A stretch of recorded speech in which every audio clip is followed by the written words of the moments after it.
What is going on, guys? Welcome back to We Want Picks. My name is Jacob, aka the Freckle Saddler Man. They're here to give you my full card breakdown for UFC Nashville. But before we get into this week's breakdown, make sure you go to WeWantPicks.com. Consider becoming a premium member for how much?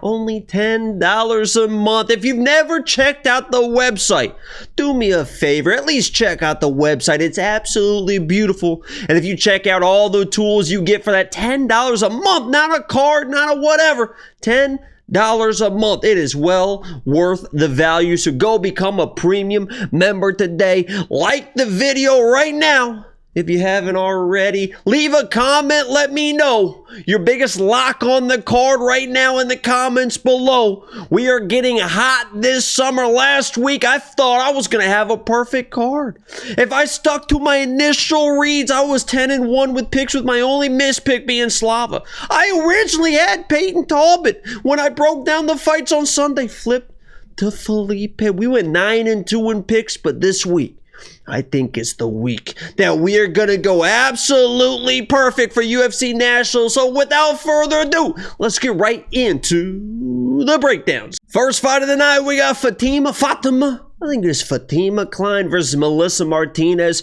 I'm a big fan of Melissa Martinez. I was at her last fight at the Apex, sitting front row watching her go crazy with the karate taekwondo, very sharp striking on Melissa Martinez. She is a prospect to watch. She is tough. She's got nice, tight striking, good footwork, bouncing around in and out.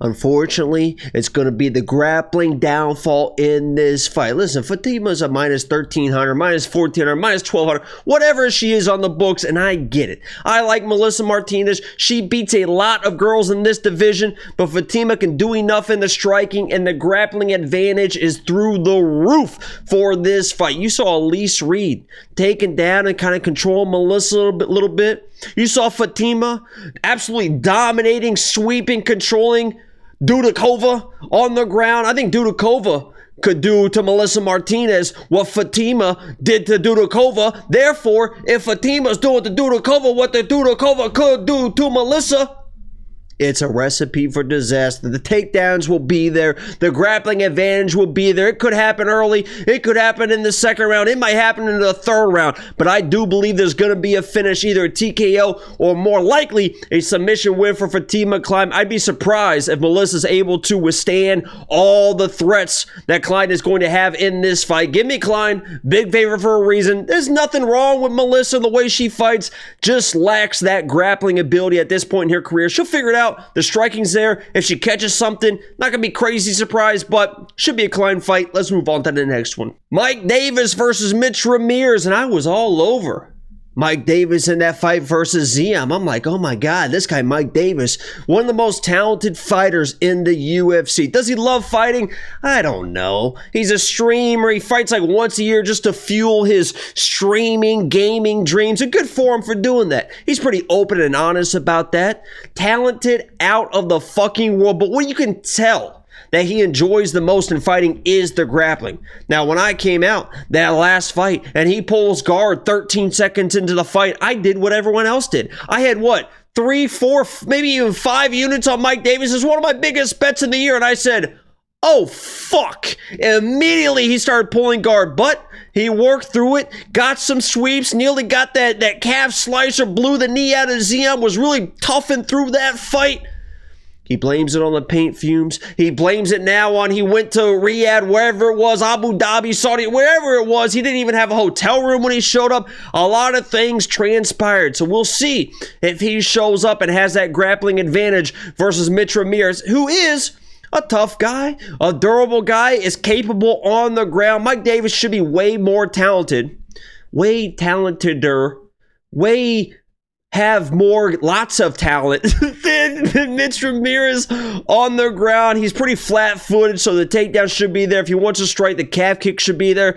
But if Mike Davis comes in and starts pulling guard again, acting like an asshole, this thing could turn ugly quick. I get the minus 900 for Mike Davis. Talent unreal. out of this world. If he locked in and fought 2 or 3 times a year for the next few years, he could be a guy that's a 155 contender. He's probably never going to be that guy, but he should have the tools enough to beat a guy like Mitch Ramirez. But Mitch is capable on the ground. We'll see what happens. Mike is pretty crafty. He tries some wild stuff. Maybe he gets a wild, like a Peruvian necktie submission or something like that. Give me Mike Davis. Let's move on to the next one. Kennedy Nzechukwu. I think every time he fights, they pronounce that name differently. I say Nzechukwu, I don't know. Versus Valter Walker, the brother of Johnny Walker. This feels like the biggest trap on their card. You see Valter come in. Big motherfucker. Back-to-back heel hook finishes under 2 or 3 minutes. Dontel Mays, the Tafa brother, whatever it is. And a lot of people are on Valter Walker this week. And I'll admit it. When I first looked at this matchup, I'm like, oh my God. Big-ass Valter taking down Kennedy, mauling him. That seems pretty easy peasy. Plus 160, plus 170. Oh, fuck yeah. Give me a unit on there. Then I started watching the tape and started watching Kennedy, who now is filling out in his heavyweight frame even more than he already has, getting stronger. He's pretty casual in there. The sense of urgency from Kennedy can kind of drive you insane sometimes, right? He drops his hands, he showboats a little, but that dude is a good striker, a precise striker. He's obviously going to be the way better striker in this matchup. It's just whether Valter can get the takedowns and the control. We've seen him do that in a 3-round fight before, get gassed out.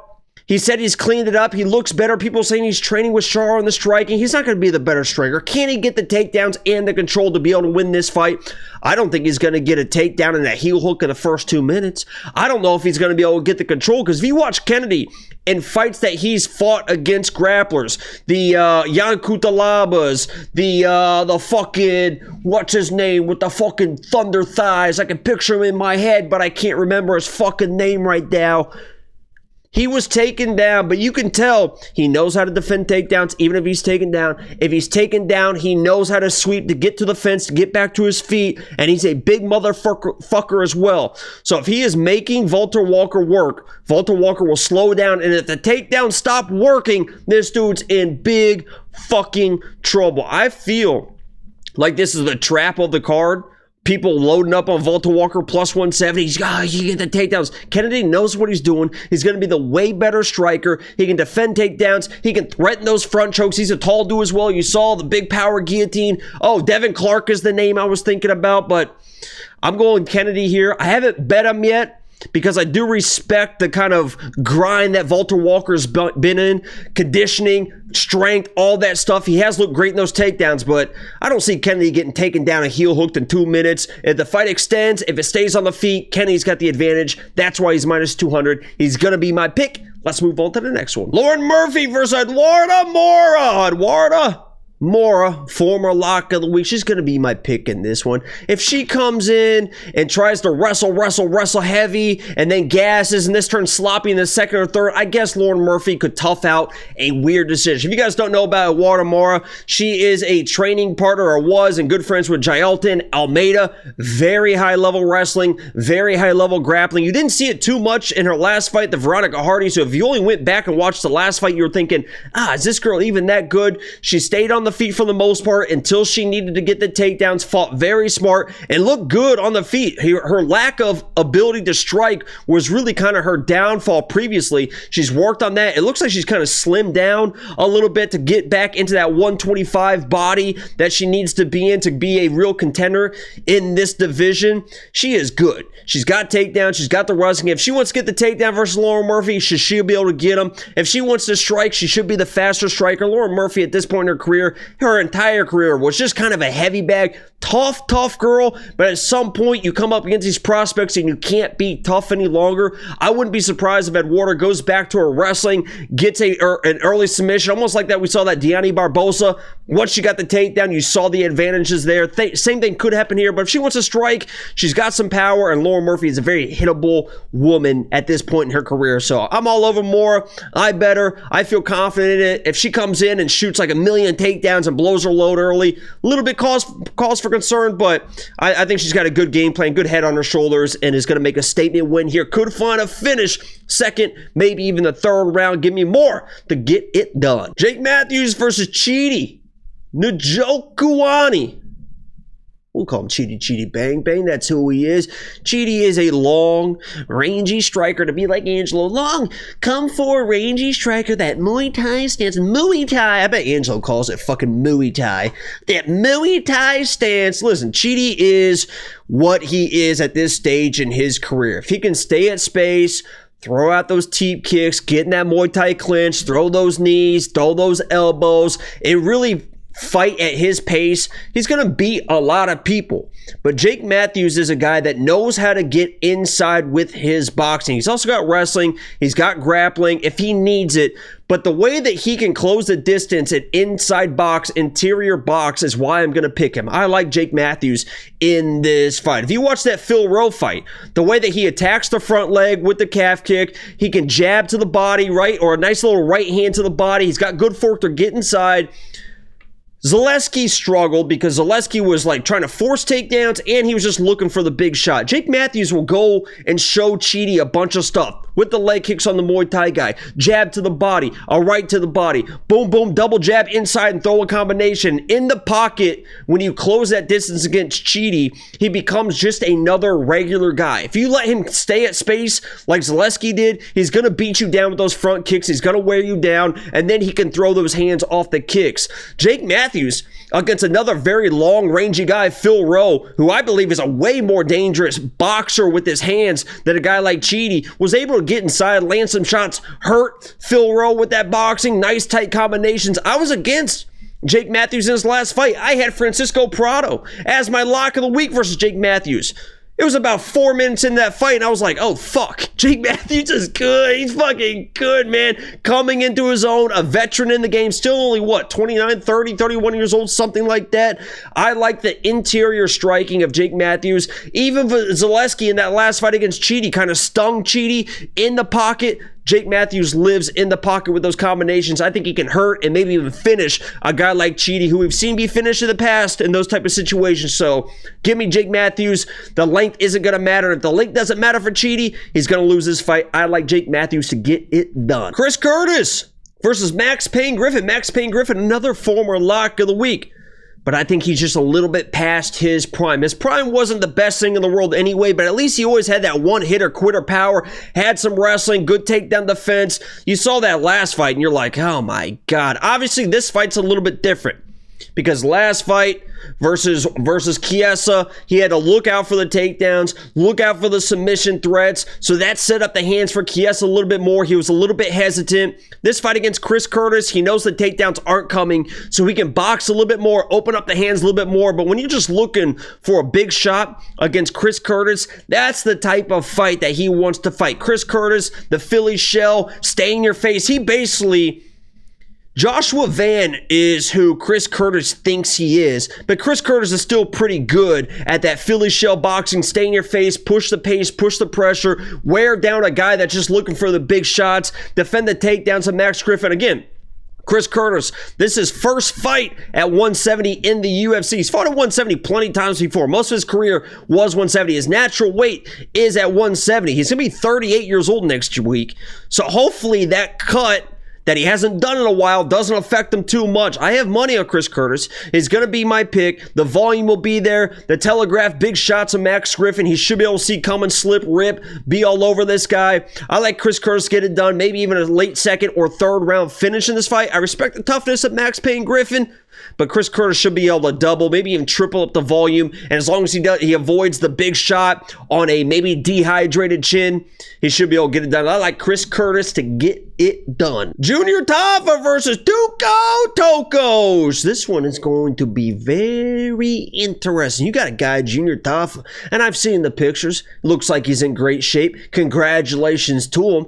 This guy, in his last fight, was about 10 seconds from being 1-4 in his UFC career and being TKO'd by a fat heavyweight on 4 days' notice. This guy was done, out, curled up in a ball, getting fucking pummeled on, mounted in his last fight. He has not figured out the takedown defense. I know he's been training it and all this. He hasn't figured out the takedown defense. He hasn't figured out how to grapple. Tukos came in his last fight versus an actual mixed martial artist, went 3 rounds, got outstruck, but got some takedowns, got a little bit of control. He's shooting those same takedowns versus Junior Tafa. That shit's gonna be fucking easy. I know Junior's been fighting these heavyweights, and maybe it's the size that he hasn't been able to use to defend the takedowns with. We're gonna find out, because Tuco's, people think this guy sucks.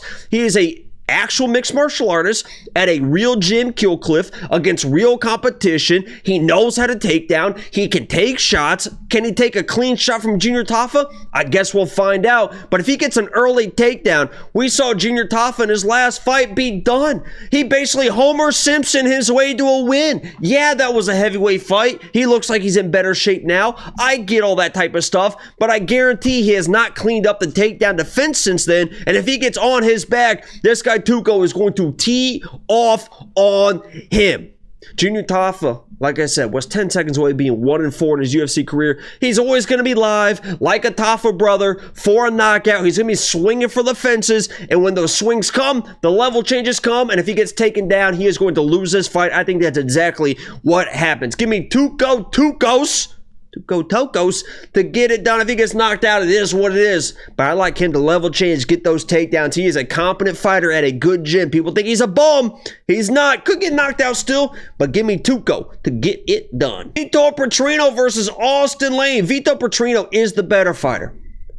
He's the better fighter. You're going to hear me say that for another fight here coming up. I think the next fight, actually. He's the better fighter. He's got big hands, big power, can wrestle, can grapple. He can kind of do it all. And if Austen Lane comes in, that big motherfucker, and gets slept, I'm not going to be crazy surprised. But I hate the mentality of Vitor Petrino.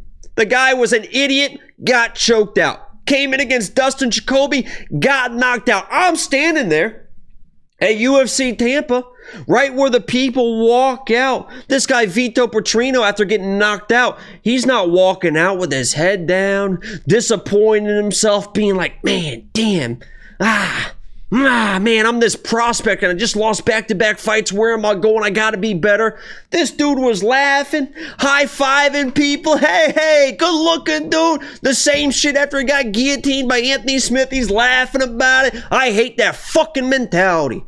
You saw Austen Lane come in his last fight. He got fucking slept versus a prospect, but he landed a big shot in that first round, tried to get the finish, started that second round, giving it all he got, and ended up getting slept because of it. And maybe that happens here, but I'm not taking Vitor fucking Petrino at minus 700 with that bullshit mentality. Winners win, losers lose, and if you don't give a fuck about winning and losing, you're not going to take my fucking money, especially in a fucking parlay. I know Austen gives a shit more than Vitor fucking Petrino. Doesn't mean he's going to win, but I'll take a fucking stab at it at plus 500. A big motherfucker who's got power, maybe you can get a takedown early and just make this guy Vitor fucking quit in there. Vitor's the better fighter. He should be everyone's pick. I'm taking Austen Lane because I think he gives a fuck more than Vitor Petrino to get it done. Nate Landwehr versus Morgan Charriere. I've had my ups and downs with Morgan Charriere. I had Cheppy as my lock of the week versus Morgan. People be like, oh, Morgan got robbed in that fucking fight. Cheppy outlanded him in the first round,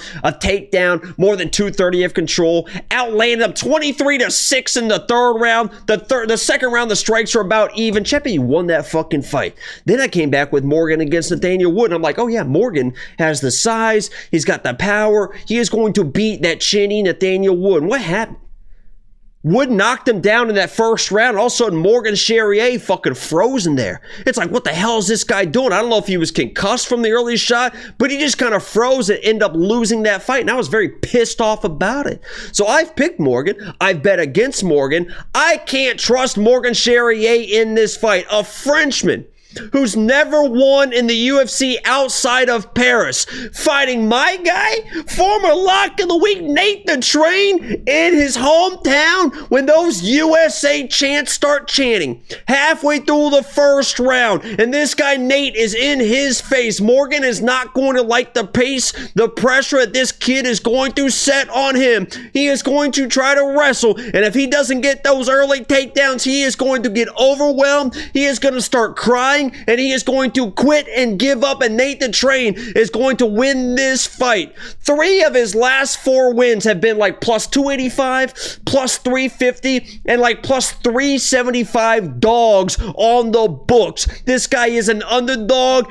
living, breathing, money-making machine, and he's going to get it done again in Nashville, Tennessee, and give one of the best post-fight speeches you've ever heard in your life. Nate the Train gets it done just by pure will, shill, and God-given USA Nashville, Tennessee abilities. A good old boy is going to beat the Frenchie.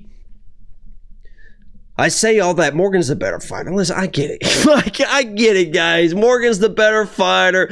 Nate looked terrible against Choi. You've probably already been typing out your comments before you even got to this part of the breakdown. I think Choi would smoke Morgan as well. That was a little bit of a surprise probably for Nate, the grappling abilities of Choi. If you watch the breakdown that I gave going into that fight, I said Choi was probably going to grapple a guy. That's what happened. Nate Landwehr, he's at MMA Masters. It's a shit gym. Nobody there is very good.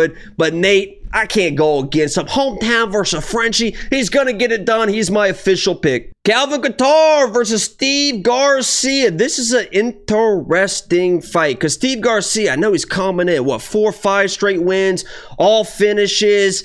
You start looking at the people. I know that Milk Coast is in there, but a lot of it, I don't know if this is a Mickey Mouse record. A lot of these guys are chinny guys that were controlling him in the first round and they got finished in the second round. Steve Garcia is a dangerous guy. And if he comes in and finishes Calvin Kattar, it's going to be like, holy shit. Get this guy a top 10 opponent in 145. But I'm just going to wait and see, right? Because I don't know, there's minus 120 for Steve Garcia where it feels like he should be a minus 200. Feels a little bit weird because Calvin Kattar has had his struggles, but he's a tried and true veteran that has fought the best of the best. He's a hard guy to finish, so if Steve Garcia comes in acting a fool, starts swinging wild, and Calvin Kattar is still there in the second round, things can get very, very interesting in this fight. Steve Garcia is on the momentum.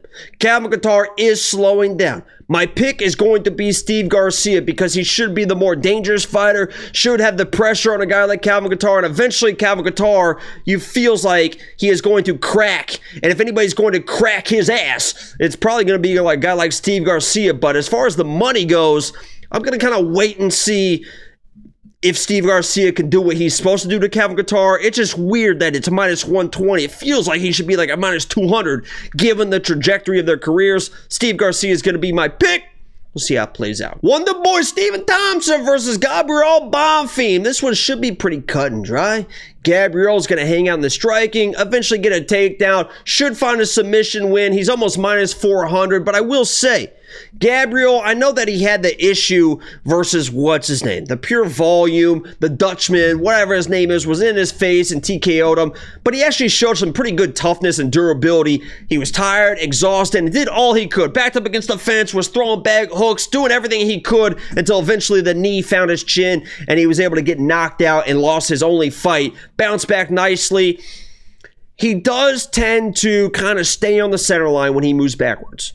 So you combine that with the way that Stephen Thompson can blitz in with the strike moving forward, with the guy that kind of tends to go straight back and isn't like the most technical striker in the world, could be a recipe for disaster. Could see Stephen Thompson landing a big shot to where Gabriel kind of panics into a takedown, but the grappling should be there for Gabriel Bonfim. The takedown should be there. I haven't bet him yet. I'm looking more for props than a minus 400 lay for a parlay. I respect the dynamic striking of Wonder Boy. How many times have we seen people get in there with Wonder Boy that look great, and then they start fighting Wonder Boy, and they're like, what the fuck is going on? They don't know where their entries are, and then Wonder Boy starts getting warmed up, and things start going south for the fighter, but the takedown should be there. I like Gabriel Bonfim. He is going to be my pick. Let's move on to the main event. Main event time. What a funny one. Derrick Lewis, 49 years old, versus Tallison Teixeira. Tallison Teixeira is going to be my pick, but this guy gets fucking hit.